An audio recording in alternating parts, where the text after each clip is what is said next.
I, 32M, have been married to my wife, 30F, for a little over 6 years now. On paper, everything looked fine, decent apartment, stable jobs, no kids yet, but we talked about it, someday.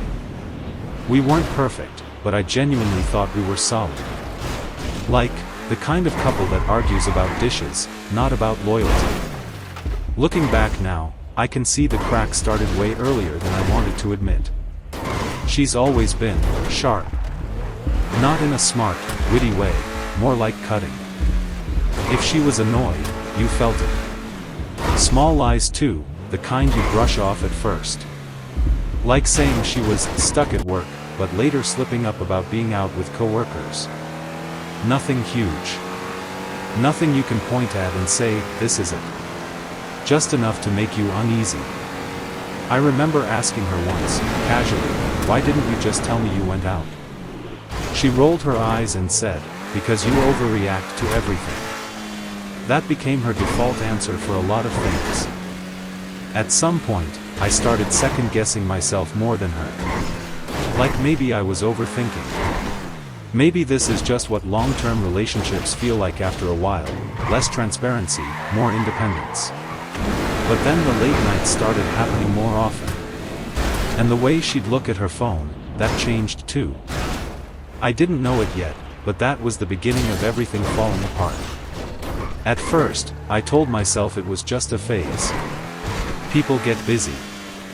Work gets stressful. Life happens. But it wasn't just the late nights, it was the pattern. Same days every week. Same vague explanations. Always something like, we had to stay late, or, team drinks, I told you already. Except, she didn't tell me already. One night she came home around 1 a.m. No message, no heads up. I was still awake, sitting in the dark living room like an idiot, TV on mute. I asked, where were you? She didn't even hesitate. Work. We had a deadline. But here's the thing, she smelled like perfume. Not hers. Something sweeter, heavier. And there was this energy about her, not tired, not stressed. Almost charged. I pointed it out. Big mistake. She snapped instantly. Oh my God, you're doing this again. I can't even come home late without being interrogated. I backed off. Like I usually did. But that night stuck with me. After that, the phone became practically glued to her hand. She'd angle the screen away from me, even if I just walked past. Took it to the bathroom. Started sleeping with it under her pillow. Yeah, under her pillow. I tried to ignore it. I really did. Told myself trust matters, that snooping would just make things worse. But then something small happened that flipped a switch in my head. A notification popped up on her phone while she was in the shower. Just one line. And I wasn't even trying to look, but I saw it anyway. Can't stop thinking about last night. No name. Just a number. That was the moment my gut went from uneasy to sick. And for the first time, I seriously thought, something is very, very wrong. I wish I could say I handled that moment like a calm, rational adult. I didn't. I just sat there staring at her phone like it was about to explode. My heart was pounding so loud I could barely hear the shower running. I kept thinking, don't touch it, don't be that guy. And then I picked it up anyway. My hands were actually shaking. Not even exaggerating. I knew her passcode, we'd never hidden that from each other before. At least, I thought we hadn't. Except, it didn't work. I tried it twice, slower the second time. Wrong. That hit harder than the message itself. Because changing your passcode? That's not an accident. That's a decision. I quickly put the phone back exactly where it was, like I'd get caught even though she was still in the shower. Then I just sat there, trying to breathe normally, trying to act like I wasn't about to throw up.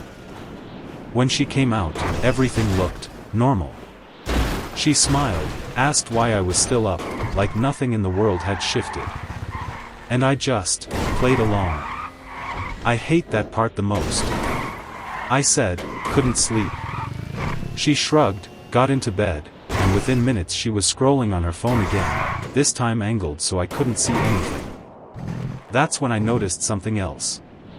She wasn't using her usual messaging app. Different icon. One I didn't recognize. I asked, trying to sound casual, "What's that?" She didn't even look at me. Work stuff. At 1:30 in the morning. On an app I'd never seen before. Yeah. Sure. That night I didn't sleep at all. Just lay there next to her, staring at the ceiling, replaying everything in my head, the lies, the late nights, the message. And for the first time, I wasn't just suspicious. I was starting to connect the dots. And I didn't like where they were leading. The next morning felt unreal. You ever have one of those days where everything looks normal, but you know something underneath is completely broken? That was me. Sitting at the kitchen table, drinking coffee that tasted like nothing, watching her move around like we were still us. She even kissed me goodbye before leaving for work. Like everything was fine. As soon as the door closed, I just sat there for a solid 5 minutes, staring at the wall. My brain kept bouncing between two thoughts. You're overreacting. And you're being played. No middle ground. I tried to distract myself with work, but I couldn't focus on anything. That message kept replaying in my head, can't stop thinking about last night. Not meeting, not presentation, not anything remotely work-related. Last night. Around noon, I did something I never thought I'd do. I checked our phone bill. Yeah. I went there. We have a shared plan, so I logged in and started scrolling through call and text logs. At first, nothing seemed obvious. A bunch of random numbers, normal usage. And then I saw it. One number. Repeated over and over again. Late nights. Early mornings. Sometimes multiple calls in a row, all under a minute. And a ton of texts, like, way more than anyone texts a coworker. My stomach dropped. I copied the number and just stared at it for a while, like it was going to magically explain itself. Then I did the thing you probably already expect. I searched it. No name. No profile. Just a blank number. Which somehow made it worse. That's when the paranoia really kicked in. Because now it wasn't just a vague feeling anymore. It was a pattern. A hidden app. A changed passcode. A message that made zero sense in a work context. And a mystery number she was clearly talking to a lot. I remember sitting there thinking, okay, if this is nothing, there should be a simple explanation. But deep down, I already knew there wasn't. That night, I couldn't sleep again.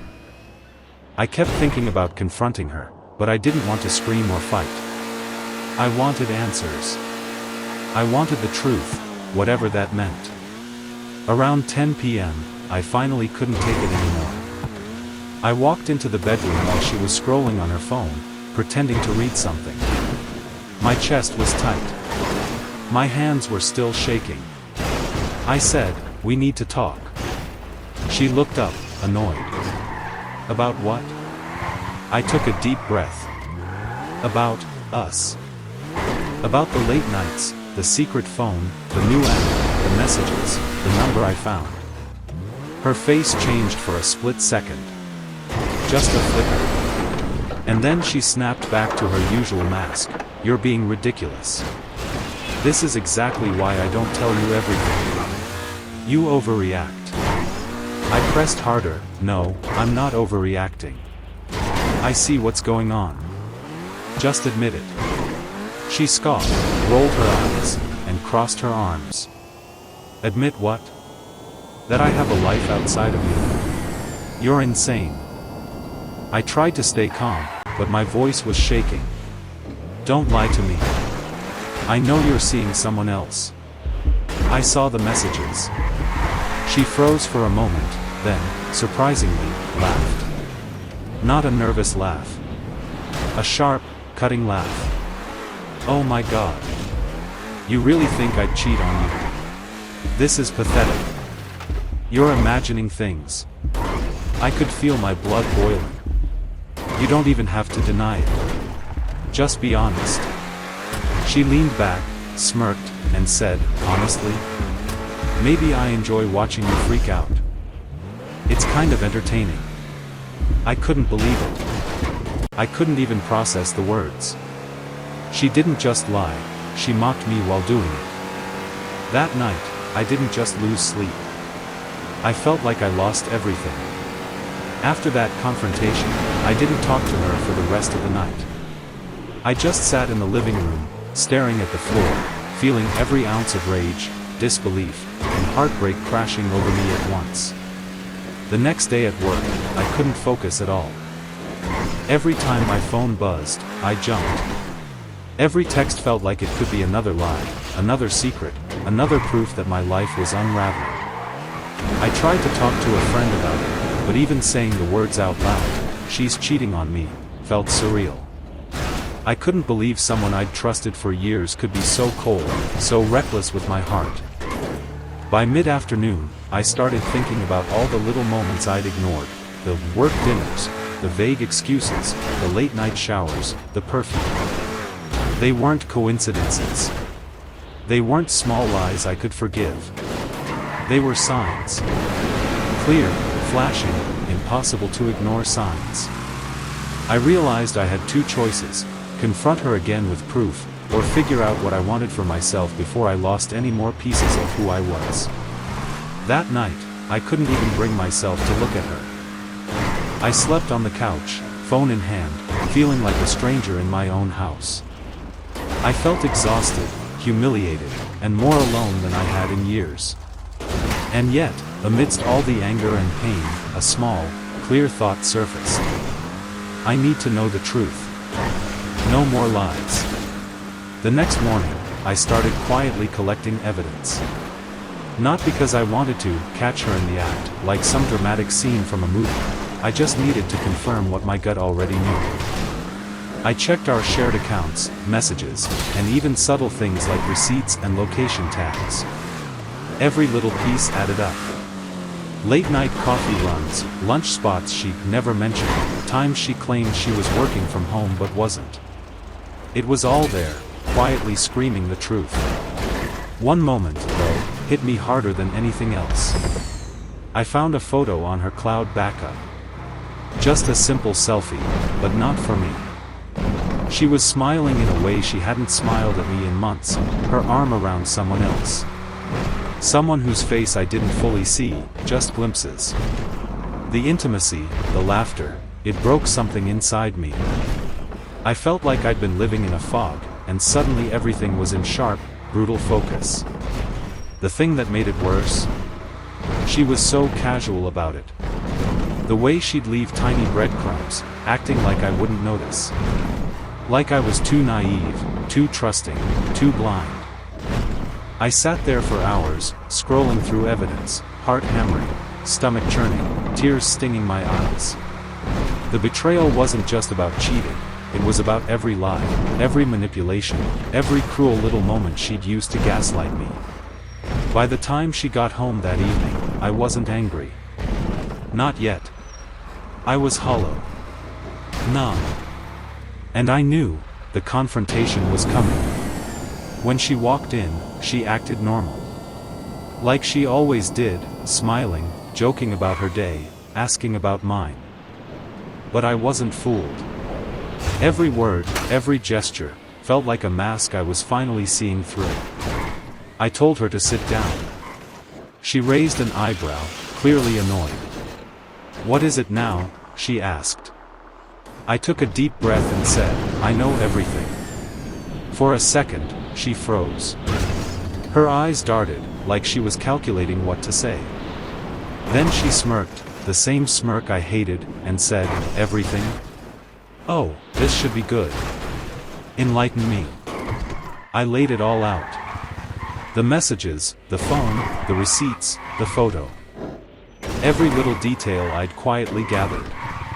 I watched her reaction closely. At first, she laughed. Not nervously, genuinely amused. Wow. You actually went through all that? That's impressive. Creepy, but impressive. I felt bile rise in my throat. This isn't a joke. How long has this been going on? She leaned back, arms crossed. Long enough that I've realized I can do whatever I want. Honestly, I'm bored. You're boring. This isn't about you, it's about me. I remember feeling like the floor had been ripped out from under me. Her voice, so calm, so unapologetic, it hit me harder than any blow could. I asked her why she lied so much. Her answer? Because if I told you the truth, you'd freak out. And honestly, I like watching you freak out. She wasn't ashamed. She wasn't remorseful.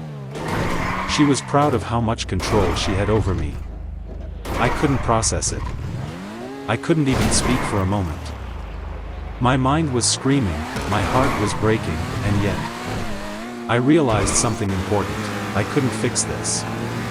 Not her. Not us. Not this marriage. I left the apartment that night. Just walked out. Didn't pack, didn't say a word. I needed space to breathe, to think, to figure out how the hell I got here. Walking through the city at 2 a.m., I felt everything at once: anger, humiliation, grief, disbelief. People were asleep in their cozy homes while my entire world had collapsed. I found a 24-hour diner and just sat there, nursing a coffee I didn't even want. I replayed every memory, every small lie she told over the years, and suddenly everything fit together like a twisted puzzle. I remembered the subtle things, the way she'd cancel plans last minute, the vague excuses, the little white lies I'd brushed off. All those times I thought maybe I was overthinking. I wasn't. I just didn't want to see it. By sunrise, I made a decision. I couldn't go back to that life pretending everything was fine. I needed clarity. I needed honesty. And most importantly, I needed to stop letting her manipulate me. I texted a friend I trusted, just a few words: I need help. Can I crash at yours? That friend didn't ask questions. They just said yes. And for the first time in months, I felt a flicker of relief, a tiny spark that maybe I could survive this. But even with that spark, the sadness was overwhelming. I realized something I didn't want to admit: I loved her. I loved her despite all of this. And that made the betrayal cut deeper than anything else could. For the first time, I truly felt the weight of heartbreak in a way that didn't go away after a few hours of sleep. Over the next few days, I stayed with my friend, trying to piece together what I wanted. I kept thinking about her, not because I wanted her back, but because I couldn't stop analyzing everything. I started journaling. Writing it all down: the lies, the betrayal, how she made me feel small, stupid, invisible. Putting it on paper helped me see patterns I couldn't face before. I also realized how much of myself I had sacrificed in the relationship. My friends, my hobbies, my confidence, all gradually eroded by constant gaslighting and her manipulations. And the worst part? I hadn't even noticed it until I was standing outside our apartment, alone, feeling completely hollow. One night, I got a message from her. Just a short text: "We need to talk. Please come home." My stomach twisted. I knew exactly what she wanted: to control the narrative, to twist my emotions, to lure me back into confusion. I didn't reply. I didn't even open it. Instead, I did something I hadn't done in years. I put my phone down, closed my eyes, and let myself feel. Not anger, not revenge, not confusion, just raw emotion. And it hurt. It hurt more than I ever imagined it could. But for the first time, I also felt a strange sense of power. Not over her, she had none, but over myself. I could choose how I reacted. I could choose my path forward. And in that moment, I knew something had shifted. The next time we spoke, it wouldn't be about manipulation or lies. It would be about reality. My reality. And it was time she faced that. A few days later, I finally agreed to meet her, not at home, not in a familiar setting. I picked a neutral cafe. Somewhere public. Somewhere I could leave if things got ugly. She arrived, smiling like nothing had happened. That smile made my stomach twist, but I forced myself to stay calm. I started, I know everything. I know about the other person. I know about the lies. I know about the times you manipulated me. Her expression flickered for a second. Then she rolled her eyes, leaning back in her chair like she was bored. Wow. You've really been keeping track, huh? Impressive. Creepy, but impressive. I ignored the jab. I need honesty. Can you give me that? She laughed. A low, cutting laugh. Honesty? You really want honesty? Fine. I've been seeing someone else. I didn't tell you because you're controlling, paranoid, and boring. I like excitement. I like not having to justify myself. I felt my chest tighten. All the anger, pain, betrayal, it crashed over me at once. But I also noticed something else. Beneath her confidence, beneath the cruelty, there was a flicker of guilt. Not remorse. Not sadness. Just a tiny, fleeting hesitation before she masked it again. I leaned forward.